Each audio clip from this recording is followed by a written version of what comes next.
No matter how long you've been a vault man, there are days where all of our experience is needed to make sure a service goes properly. As a cemetery changes sextons, changes gravediggers, changes management in general, a lot of times the plots are not laid out perfectly straight or to the right width. So I took a little extra time today to make sure that we weren't going to run into any major issues when it was time to place the burial vault in the plot. The vault I'll be installing today is the Trigard Aegean, and as I normally do, I will place a cross in the bottom of the grave to assist with removing my cables once the vault has been lowered down. After always checking the obituary to make sure that the person was of a Christian faith, I wouldn't place a cross in someone's grave if they were not religious in that way. Now let's take a look and see if this vault is going to fit or not. And when I say it was snug, there was no room to spare. So this is why it's important to pay attention when you're a vault man. You know, a lot of times the plots are anywhere from 40 inches to 5 feet. And when you have one vault being placed and it's at an angle to the north, and you have another vault being placed in the plot adjacent being angled towards the south, we end up with 34 1/2 inches in between this graveliner and this Wilbert Monticello.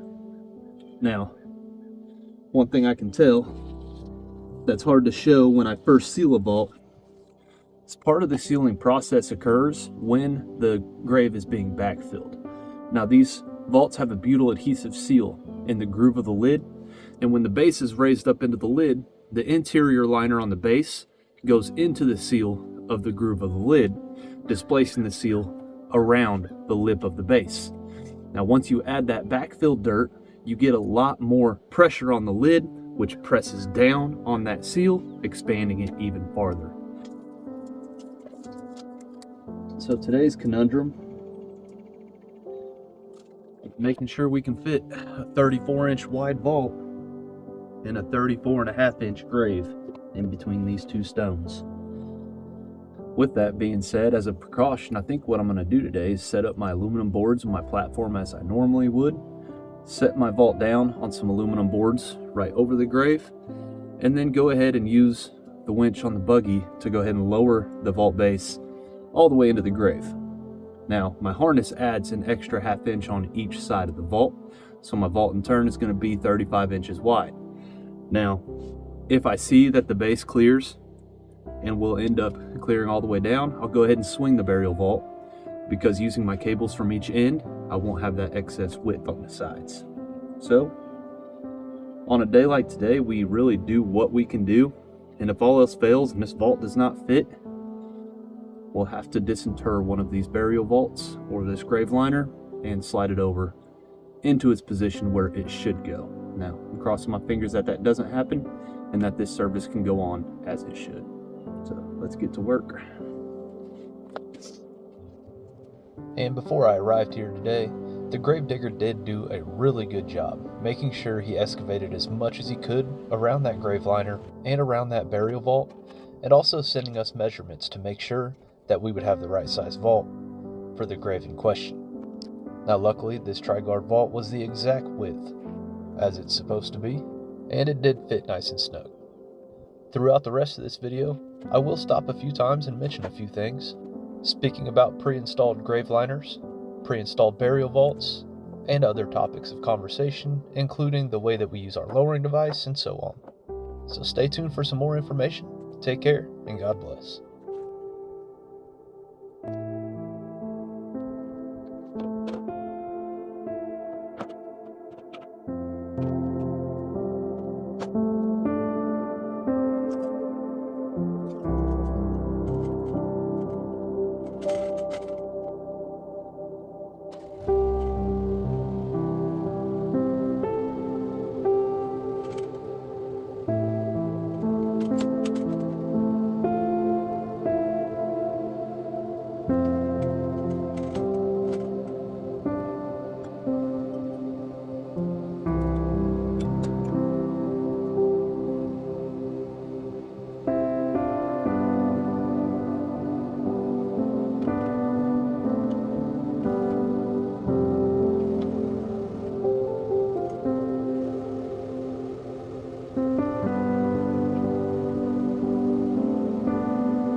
So this right here is a perfect example as to why I do not put the base in the grave and keep the lid off to the side.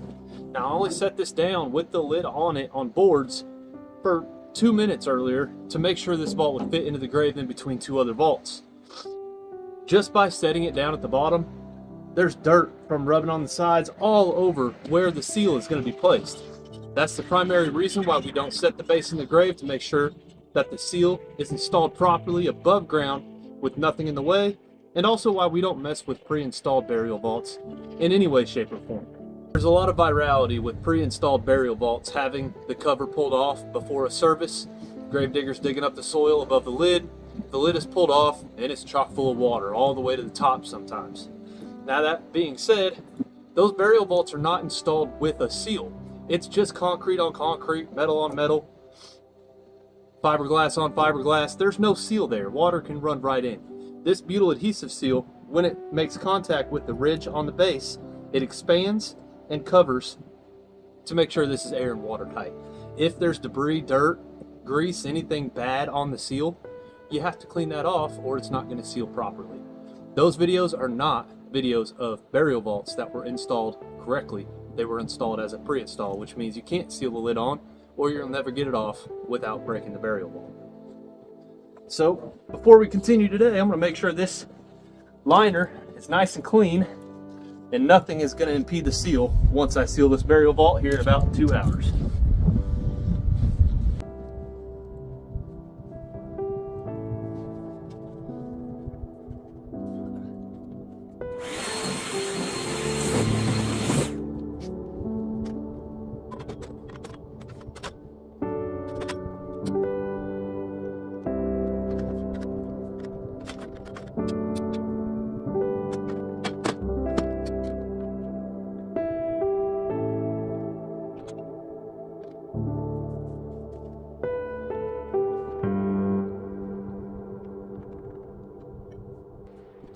And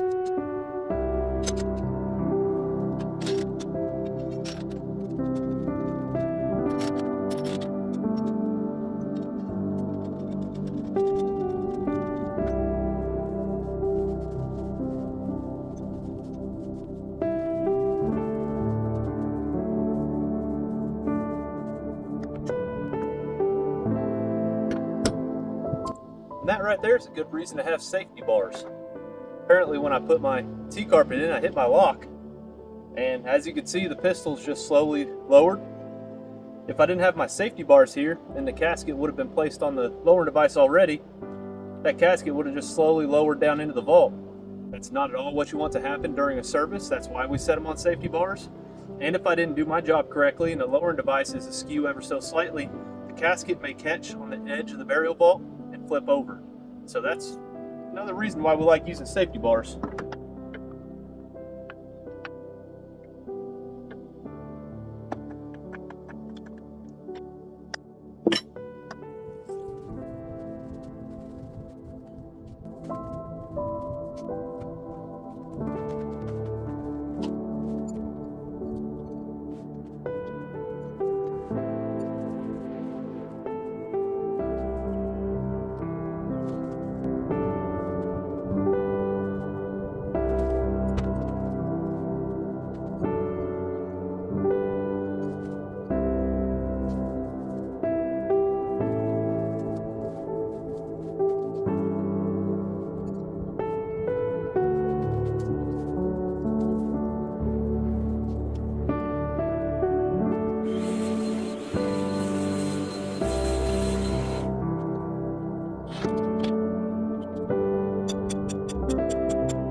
Bye.